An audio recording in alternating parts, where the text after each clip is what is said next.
আমি আসছি কুমিল্লা দক্ষিণ জেলা থেকে। আমাদের প্রিয় নেতা হাজী জসিমউদ্দিন জসিম ভাই আমাদেরকে পাঠিয়েছে 2 দিন আগে, যে আমাদের রাষ্ট্রনায়ক তারুণ্যের অহংকার তারেক রহমান, আপনারা জানেন, বাংলাদেশেই জানে, আগামী 25শে ডিসেম্বর উনি বাংলার মাটিতে পা রাখবে। দীর্ঘ 18 বছর পরে আমরা এই খুশির আবেগে আমরা দীর্ঘদিন ছাত্রদল করি, কিন্তু প্রিয় নেতাকে আমরা দেখতে পারি নাই। আজকে খুশিতে প্রিয় নেতাকে মঞ্চ দেখতে এসেছি।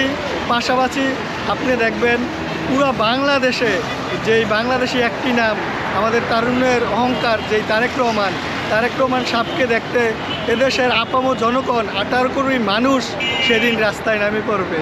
আর পাশাপাশি আপনি দেখতেছেন 2 দিন আগে থেকে যে 300 ফুট এলাকাতে অনেক নেতাকর্মী এইখানে অবস্থান করছে। আজকে আমাদের মাঝে ঈদের একটা আমেজ।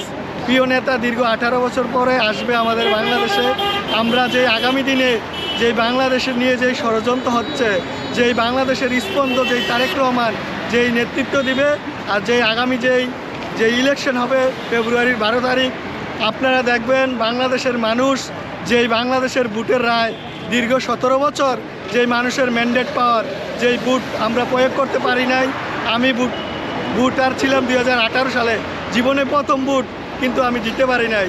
ইনশাল্লাহ যে 26-এর যে 12ই ফেব্রুয়ারি আমরা ধানের শীষের পক্ষে ভোট দিয়ে আগামী দিনে বাংলাদেশ জাতীয়তাবাদী দলকে সরকার গঠন করার জন্য যে আমরা তারুণ্যের আমরা এই সহযোগিতা করব।